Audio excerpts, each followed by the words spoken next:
안녕하세요, 민티드랩입니다. 한 주간의 주요 이슈를 정리하는 먼데이 뉴스 시간입니다. 구독과 좋아요 부탁드릴게요. 한국은행이 지난 23일부터 CBDC 모의 실험에 착수했다는 소식입니다.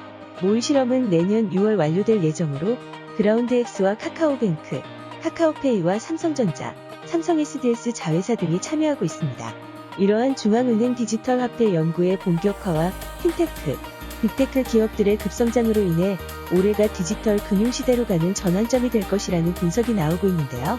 본격적인 글로벌 디지털 금융전쟁의 서막이 열린 것입니다. 금융위원회 산하 금융정보분석권의 암호화폐 전담과를 신설한다는 소식입니다. 신설과에서는 가상자산 사업자의 관리 감독과 제도 개선, 자금 세탁 방지 업무를 전담하게 되는데요.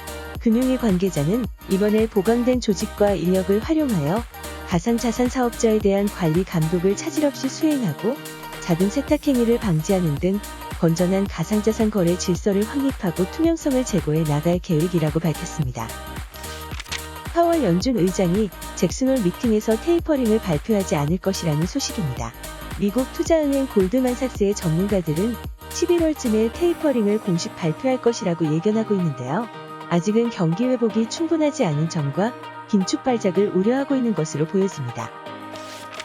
가상자산 사업자 신고 마감일이 한 달 앞으로 다가온 가운데 업비트가 당국의 신고서를 가장 먼저 제출하며 스타트를 끊었습니다. 하지만 빗썸 코인원은 농협은행으로부터 실명 확인 가상계좌를 발급받고 있지만 업비트와 달리 사업자 신고를 위한 확인서가 없어 발이 묶인 상태입니다.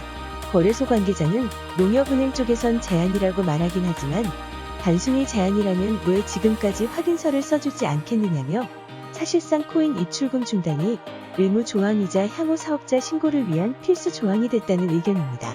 여기에 금융당국의 강 건너 불구경 태도도 가상자산 사업자의 어려움을 가중시키고 있다는 아쉬움도 나오고 있습니다. 내년 가상자산 과세를 앞두고 가상자산 업계에서는 특근법 신고를 앞두고 발생하는 혼란이 재현될 것이라고 우려하고 있는데요. 가상자산 거래소 관계자는 현 상황처럼 자금 세탁, 실명 계좌를 근거로 계속 내용을 추가하고 책임을 회피하지 않겠나라며 거래소의 경우 주식시장보다 거래량 등 관련 데이터가 훨씬 많은데 단기간에 처리 가능할지 의문이라고 말했습니다. 이에 윤창현 국민의힘 의원과 노웅래 더불어민주당 의원은 가상자산 관련 법과 제도가 갖춰져 있지 않아 과세 시기를 2023년으로 유예하자는 내용의 소득세법 일부 개정 법률안을 발의한 상태입니다.